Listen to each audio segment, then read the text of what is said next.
ನಾಟೆಕಲ್ ಫಾತಿಮಾ ಕಾಂಪ್ಲೆಕ್ಸ್ನಲ್ಲಿ ನೂತನವಾಗಿ ಆರಂಭಗೊಂಡಂತಹ extreme fitness gym ಉದ್ಘಾಟನೆಗೊಂಡಿತು.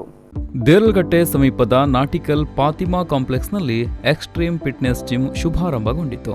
ಉಳ್ಳಾಲದ Syed Madani ದರ್ಗಾಧ್ಯಕ್ಷ ಅಬ್ದುಲ್ ರಶೀದ್ ಹಾಜಿ ಉದ್ಘಾಟಿಸಿದರು. ಬಳಿಕ ಮಾತನಾಡಿದ ಅವರು, ಯುವಕರಿಗೆ ಆಲಸ್ಯ ಜಾಸ್ತಿಯಾಗಿದೆ. ವ್ಯಾಯಾಮ ನಡೆಸದೆ ಅನಾರೋಗ್ಯಕ್ಕೆ ಒಳಗಾಗುವವರ ಸಂಖ್ಯೆಯೂ ಹೆಚ್ಚಾಗಿದೆ. ನಮಾಜ್ ಸಮಯದಲ್ಲೂ ಯುವಕರು ಆಲಸ್ಯ ನಡೆಸುವುದು ಕಾಣುತ್ತಿದೆ. ಇಂಥ ಆಲಸ್ಯ ಮನೋಭಾವನೆಯಿಂದ ವ್ಯಾಯಾಮ ಶಾಲೆಗಳು ಮುಚ್ಚಿ ಹೋಗುತ್ತಿವೆ.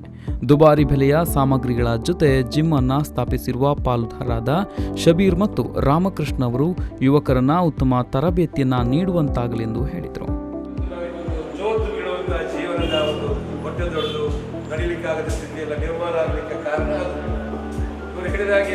ಪ್ರತಿಯೊಂದಕ್ಕೆ ಕೂಡ ಮನಸ್ಸು ಮಾಡಿದರೆ ಅಲ್ಲಾಹನ ಹಿರಿಯಲ್ಲಿ ನಾವು 5 ಟೈಮ್ ನಮಾಜ್ ಮಾಡ್ತೇವೆ. ಆ 5 ಟೈಮ್ ನಮಾಜ್ ಮಾಡಲಿಕ್ಕೆ ಅನೇಕ ಮಂದಿ ಆಲಸ್ಯತನದಿಂದ ಸಮಯಕ್ಕೆ ನಮಾಜ್ ಮಾಡುವುದಿಲ್ಲ. ಸಮಯವನ್ನು ನಿಗದಿಗೊಳಿಸಿ ನಮಾಜ್ ಮಾಡುವಂತ 95% ಜನ ಆ ಸಮಯ ಆಜಾನ್ ಆಗುವಾಗ ಹೋಗುವಂತ ಆ ದೃಷ್ಟಿ ನೋಡುವಂತ ಸಮಯ ಕಾಯುವಿಕೆ ಅದೆಷ್ಟೊಂದು ಸುಂದರವಾಗಿ. ಬಿಜೆಪಿ ಮಂಗಳೂರು ವಿಧಾನಸಭಾ ಕ್ಷೇತ್ರ ಅಧ್ಯಕ್ಷ ಸಂತೋಷ್ ರೈ ಬಳಿಯಾರ್ ಮಾತನಾಡಿ, ಜಿಮ್ ಹೆಸರನ್ನ ರಾಜ್ಯ, ರಾಷ್ಟ್ರ, ಅಂತಾರಾಷ್ಟ್ರೀಯ ಮಟ್ಟದಲ್ಲಿ ಹೆಸರು ಗಳಿಸುವಂತಾಗಲೆಂದು ಶುಭ ಹಾರೈಸಿದರು. ಈ ಜಿಮ್ಗೆ ಏನು ಕಲ್ಪನೆ ಬರ್ತಾರೆ ಆ ಜವನಿಯರು ಕೇವಲ ಇದೇ ಮಾತ್ರ ಸೀಮಿತವಲ್ಲ. ಜಿಲ್ಲೆ, ರಾಜ್ಯ, ರಾಷ್ಟ್ರ, ಅಂತಾರಾಷ್ಟ್ರೀಯ ಮಟ್ಟಕ್ಕೆ ಹೋದು ಈ ಜಿಮ್ಮದ ಪುದರ್ನೆ ಶಾಶ್ವತವಾದ ಒರಿಪಿಲಕ್ಕಂತ ಪ್ರಯತ್ನ ಮಾಡ್ಬೋದು.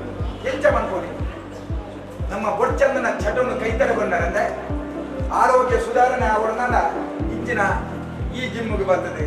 ಆ ಜಿಮ್ಮುಡು ಪ್ರಾಕ್ಟೀಸ್ ಮಾಡ್ತದೆ. ತನ್ನ ಶಕ್ತಿನ ಮಾತ್ರ ಐಕ್ಯಬಾರ್ದು ನೆಮ್ಮದಿ ಬರ್ತದೆ.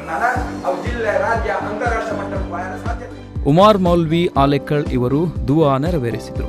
ಕಾರ್ಯಕ್ರಮದಲ್ಲಿ ಏಕಲವ್ಯ ಪ್ರಶಸ್ತಿ ವಿಜೇತ ದೇಹದಾಢ್ಯ ಪಟು ರೋಷನ್ ಫೆರಾವು, ನ್ಯಾಯವಾದಿ ಹರೀಶ್ ಕುಮಾರ್, ಯುವ ಕಾಂಗ್ರೆಸ್ ಜಿಲ್ಲಾ ಕಾರ್ಯದರ್ಶಿ ನಾಸಿರ್ ಅಹಮದ್ ಸಮಾಣಿಗೆ, ಉಳ್ಳಾಲ ನಗರಸಭೆ ಸದಸ್ಯ ಯುಎ ಇಸ್ಮಾಯಿಲ್, ಉಳ್ಳಾಲ ಸೈಯದ್ ಮದನಿ ಟ್ರಸ್ಟ್ ಕಾರ್ಯದರ್ಶಿ ತಾವ್ಹಾ ಹಾಜಿ, ಕರ್ನಾಟಕ ರಕ್ಷಣಾ ವೇದಿಕೆ ವಕ್ತಾರ ಮುನ್ಸಿರ್ ಅಹಮದ್ ಸಾಮಾಣಿಗ, ಯುವ ಕಾಂಗ್ರೆಸ್ ಉಪಾಧ್ಯಕ್ಷ ಜಾಫರ್ ಆಲೆಕಳ್, ಪಾಲುದಾರ ಶಬೀರ್ ತಂದೆ ಯುಎಸ್ ಹಸನಬ್ಬ ಮುಖ್ಯ ಅತಿಥಿಗಳಾಗಿದ್ದರು.